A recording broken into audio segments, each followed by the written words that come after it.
Welcome to the UCM Interface Bible Study dito sa 702 DZAS FEBC Radio TV, Agapay ng Sambayanan. Isa itong conversational expository Bible study program hatid sa inyo ng UCM Interface, ang Young Adults Ministry ng Union Church of Manila. We do our best to study context and let Scripture speak for itself.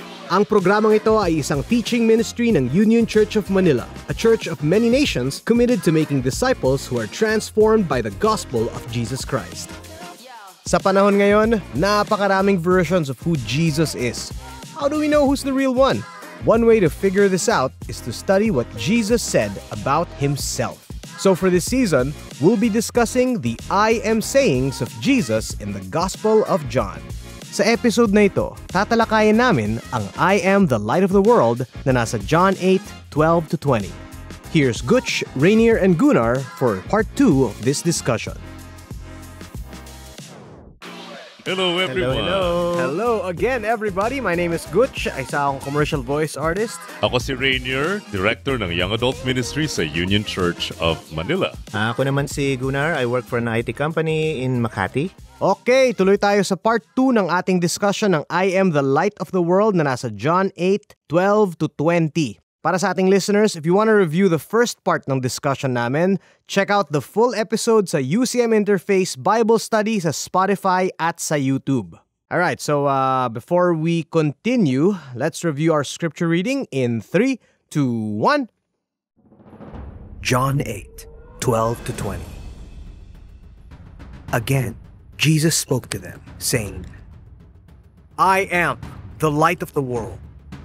Whoever follows me will not walk in darkness, but will have the light of life. So the Pharisees said to him, You are bearing witness about yourself.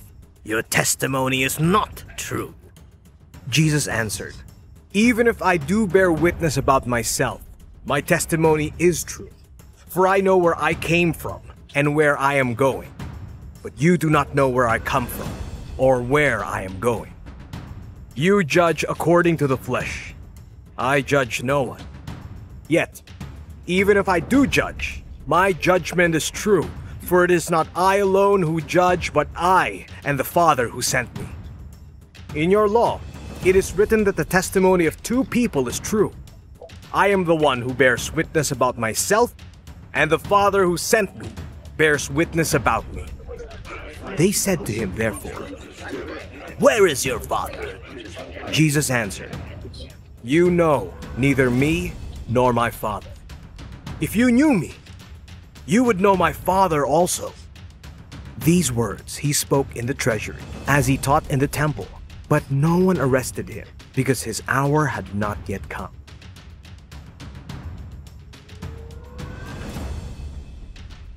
Consequence. At ano ang consequence?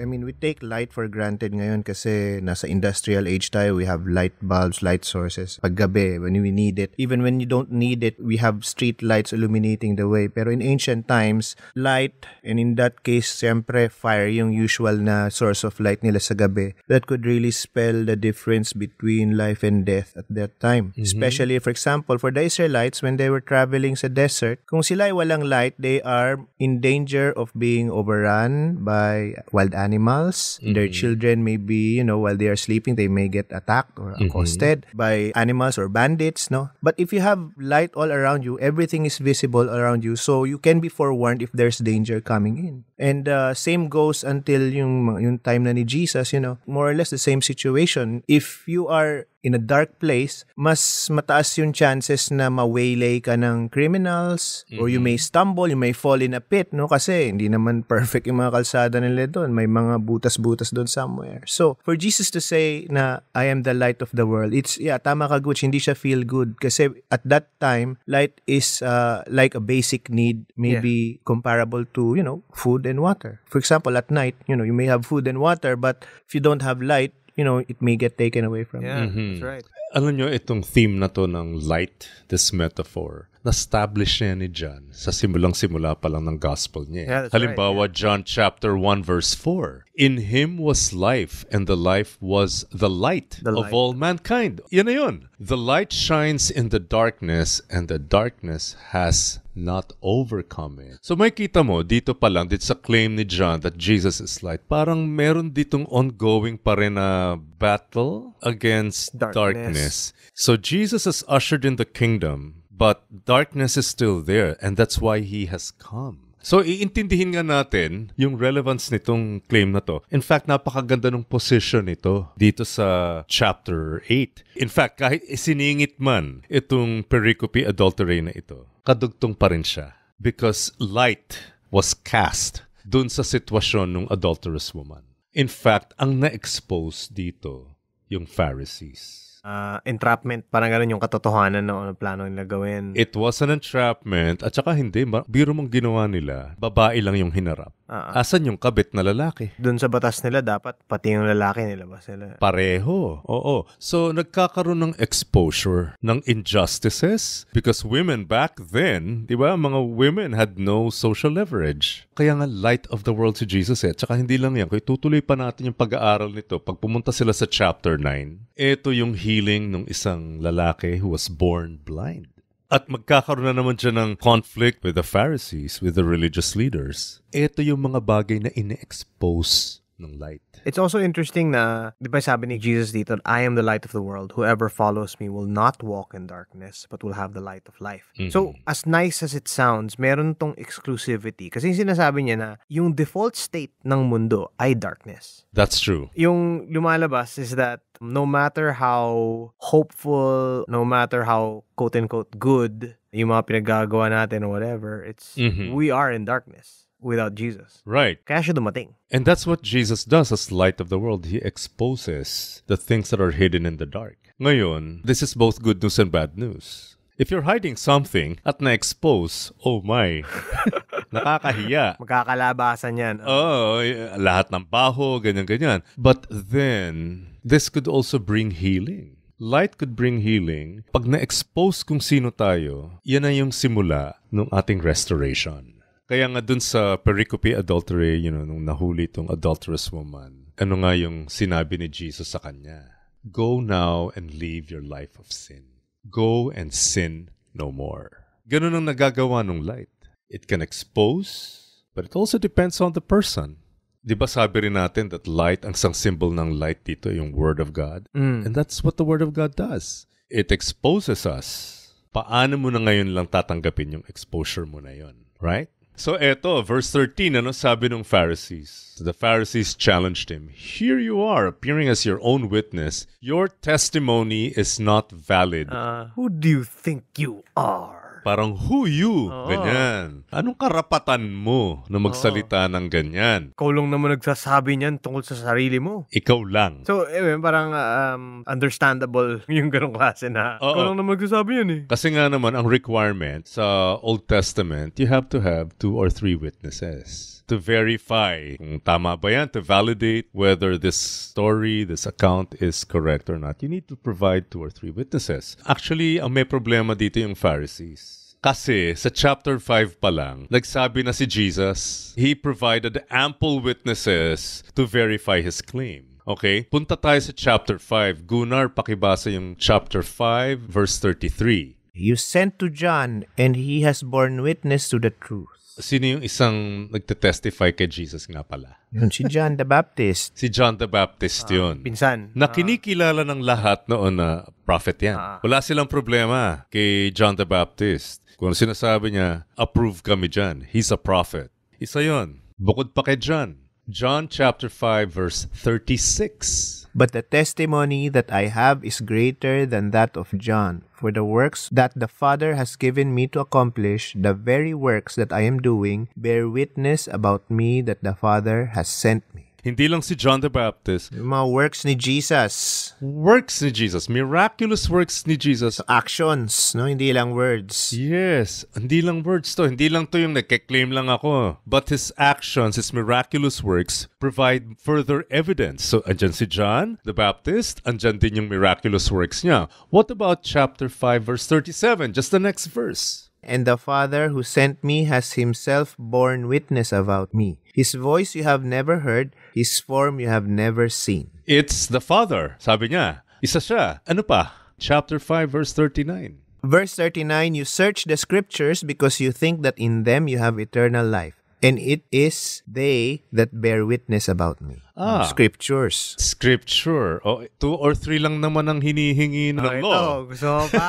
Ayan. Ang dami-dami na niyan. Ngayon, hindi totoo itong accusation ng Pharisees sa verse 13 na sabi-sabi mo lang yan. No, if they were listening, nag-provide na siya ng marami. In fact, sa akin, sige, pagpalagay na natin, they don't even know the Father, or ganyan. Okay, hindi sila convinced sa miraculous works. But si John the Baptist, lahat ng tao naniniwala sa kanya eh. At saka yung Scripture, the testimony of Scripture. Kasi kung Pharisee ka, you are an expert in the law of God. You are an expert in the Hebrew Bible.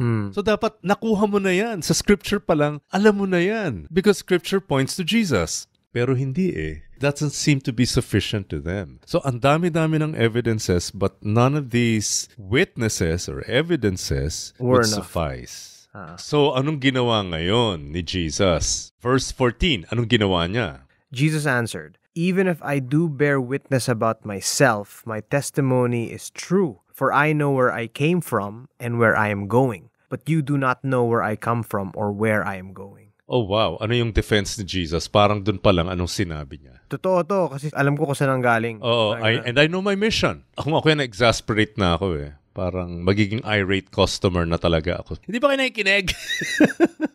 Ito yung sinasabi ko. Pero ito dito sa claim na to yung tunog niya is, my claim is true because I know where I came from. Parang ganon. So to the audience, what bold claim this is. Alam mo yan? Right. Baliw ka ba? May sense na ganun eh. And this is why it's absolutely strange when people keep saying that Jesus was a wise teacher or something. Kasi you read stuff like this and it's pretty much a guy walking in the room and saying, I am God. Whether you believe it or not, doesn't matter. It is true because I know who I am. May parang ganong sense eh. Yes. Parang wala namang mas makakaintindi kung sino ako kundi ako. Right. Parang ganon yung sinasabi niya. So, a person's testimony about himself, pwede na nating sabihin biased yan because of your self-interest. But at the same time, it is equally true na wala namang ibang mas makakakilala pa sa nature mo and experience mo than yourself. Yun na yung sinasabi ni Jesus dito. Kasi nasabi na naman niya lahat sa kanila, di ba? Na-explain niya na lahat. Actually, yung bold na claim ni Jesus nagsimula verse 12 pa lang eh. Yung sinabi niyang, I am the light of the world, basically sinasabi ni Jesus, I am the basis by which you will know what's right or wrong, good or bad. So sinasabi ni Jesus, ako ang basis ng truth. So for me to bear witness about myself is actually I am the best witness for myself because you know I know the truth. I am the truth, 'di ba? Natutuwala ako dito sa supreme confidence ni Jesus about himself na parang kumbaga yung iba kailangan niyo ng mga 1 or 2 witnesses to stand by you. But ako, sasabihin mo na na wala akong witness. I don't need witnesses because I know where I stand. And sabi mo nga Pastor Rainier, I know my mission. And you know, ang claim niya, I can't be mistaken because I am the light. Ako yung magsasabi what's a mistake and what's not. Siya yung ultimate standard and he's the only one who can determine that. What is truth? Pero nakaka-exasperate din naman. Ang kulit-kulit lang na itong mga Pharisees na to. Very disappointing because they're supposed to be learned in Scripture. And yet they're face-to-face with the Messiah himself, with God, the Son of God, and they could not identify him. Diba? Kasi sabi niya sa verse 15 ay ano? How do they evaluate things? Verse 15, you judge according to the flesh. I judge no one. So they judge by human standards. Human standards. They judge by human standards, which is actually worse than judging by mere appearance. Kasi if it's human standard, ano ang tinitingnan lang nila? I wonder if it's related to yung minention natin last episode, sa yung idea na yung Messiah would probably be somebody who would beat Rome. That's one. Because their standards, well, their perspective is molded by their preferred cultural story. Ano pa? Ano pa yung problema dito? Well, nasa darkness din tayo. So. Very good. That's a good point. Kung ang judgment natin is apart from the light that is cast by Jesus, we are most probably mistaken. Oo. Kasi ito yung tanong eh. Can you perceive colors in the dark? Yeah. Di ba? Wala kang depth perception. Wala makita. Wala lahat. At saka lahat yan pare-pareho. Lahat madilim. So yung color perception, if you're in the dark, wala. So ang tanong, can a person in spiritual darkness judge properly what is spiritual light? Can he ever know the truth or what is right from wrong? Hindi. Wala din, palpak. And yet, they dare to judge Jesus. But they are in the darkness. Pero weird lang yung second half ng verse 15 eh. Ewan ko kung anong nakalagay sa inyong, how it's rendered in your translation. In the NIV, it says, I pass judgment on no one. I judge no one, sabi ni ESV. Yeah. What a lot of commentators say, I don't judge sa paraan ng paghuhusgan ninyo. So he is distinguishing himself from how they judge. Because they judge from a very fleshly, worldly perspective. That's not how he judges. Or parang baka abbreviated to. Parang you judge according to the flesh. I judge no one according to the flesh. Yeah. Parang ganun yung sinasabi niya. And so then, in verse 16, Yet even if I do judge, my judgment is true, for it is not I alone who judge, but I and the Father who sent me. ang ganda nung... Parang sinasabi, if I do judge, ang judgment ko, yung standards ni Father, hindi standards ng flesh. Maganda, Gunnar, yung pagka-render dun sa... Are you reading from the ESV? ESV. Okay. Yun ang word of God eh. Yung ESV talaga ang word of God. NIV binabasa ko eh. Nearly infallible version lang. ESV talaga yung word. Doon tayo sa totoo. Pero ang ganda nung pagka-render nung sa'yo kasi I and the Father. I and the Father who sent me. Iisa kami. Andun yun eh. Kaya nga dun sa I and the Father are one, yung ganong expression, dun sa statement niyang yan, hindi niya hinihiwalay. Yung mga ginagawa niya, mga tinuturo niya, yung mga judgments niya, everything, hindi niya hinihiwalay sa Ama. So, in verse 17, it says, In your own law it is written that the testimony of two witnesses is true. And then he says, again, Jesus affirming the requirements of the law. And so in verse 18, he said, I am one who testifies for myself. My other witness is the Father who sent me. So, you need two witnesses? It's me and my Father. Ang lakas nung claim, napakatapang. So ngayon, kung ganyan ang statement ni Jesus, ano ang problema ng mga Pharisees? In verse 19, They said to him, therefore, Where is your Father? Okay. Jesus answered, You know neither me nor my Father. If you knew me, you would know my Father also. So hindi nila kilala si God. Right. Doon pa lang sa tanong nila, na-expose na, Where is your Father? So they don't even know who Jesus was talking about. Kala nila parang, saan yung tatay mo from the crowd? Parang ganun, earthly father. Yung, ganun ba yung tanong nila? Most likely, again, because they can only see things from a worldly perspective. Fleshly perspective. Whereas, if you go to chapter 7, again, actually paulit-ulit na tong statement ni Jesus na to eh. If you go to chapter 7 and verses 16 to 17, this is what Jesus said. My teaching is not my own. It comes from the one who sent me. Anyone who chooses to do the will of God will find out whether my teaching comes from God or whether I speak on my own. Now, that's a very important statement. If you do the will of God, then you will know. Then you can verify if I'm just speaking on my own and whether my teaching is just my own or if it comes from God. But that is if you are obeying, if you are in obedience to the Father, if you are doing the will of God. So ano ang problema pala? Kaya hindi sila magkaintindihan. Hindi nila sinusunod. Ayun. You know neither me nor my Father. Because they are not. They don't follow God in truth. Ayan. They are not obeying the will of God.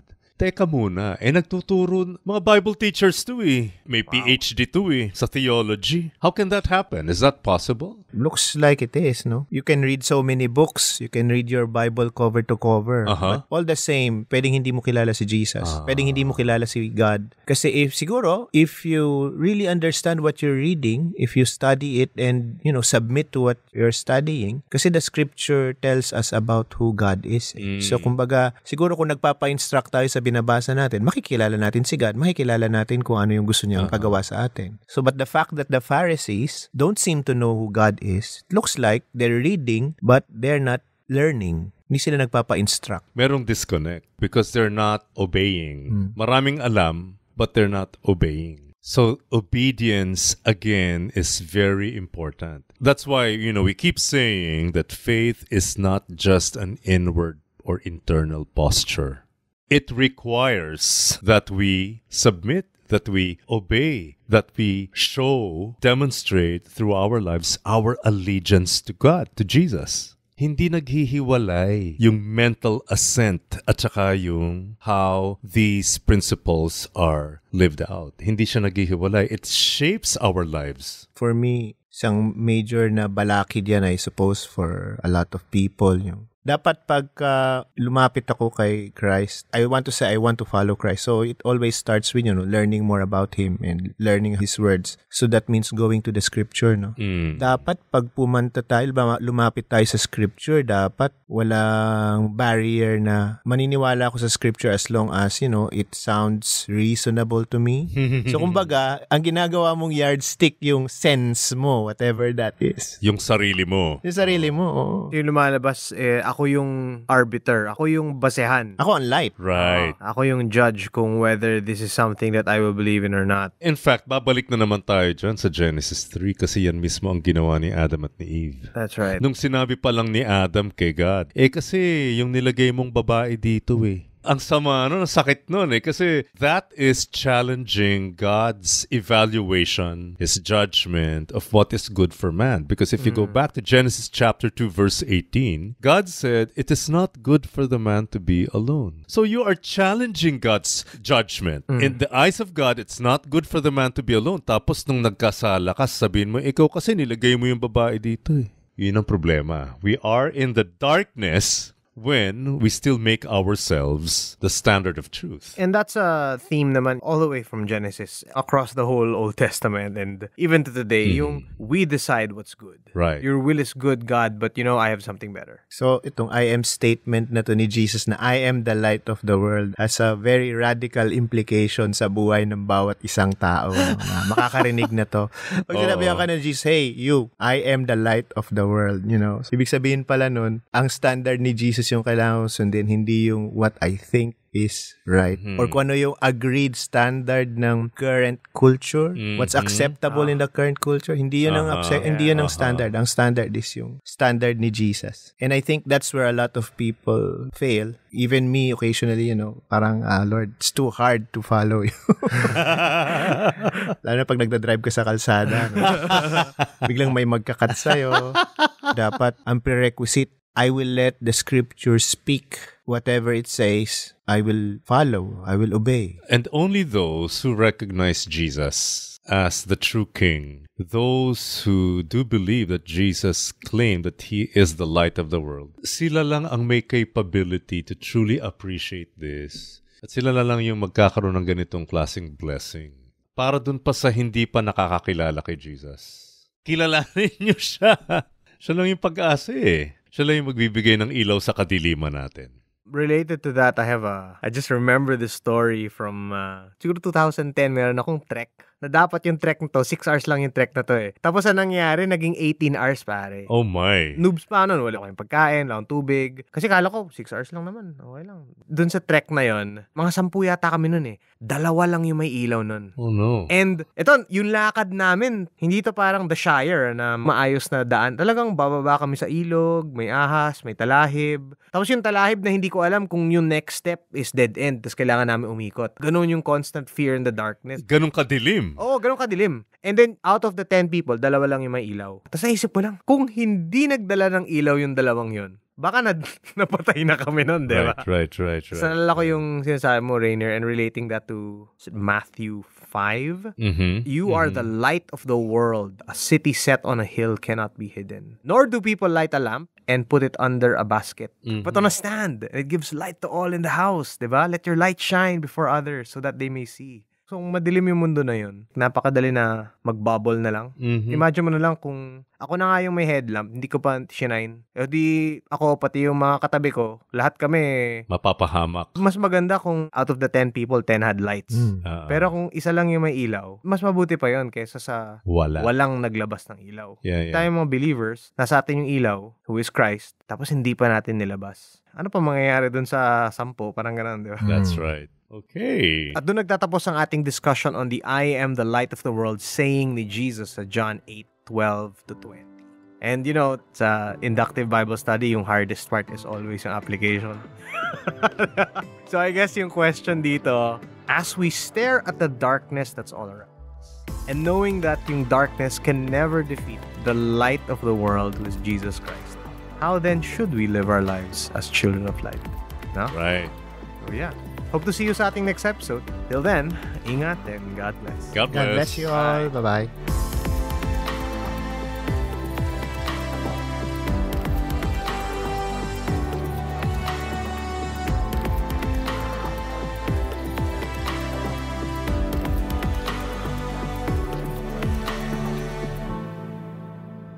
You have listened to the UCM Interface Bible Study here at 702 DZAS FEBC Radio TV, Agapay ng Sambayanan. Please like and subscribe to our YouTube channel, 702 DZAS FEBC Radio TV, and Facebook account, 702 DZAS FEBC Radio. Hear our full episodes on Spotify, YouTube, Apple Podcasts, Google Podcasts, at marami pang iba. Join us at Union Church of Manila, Rada, Corno Legazpi, Makati City.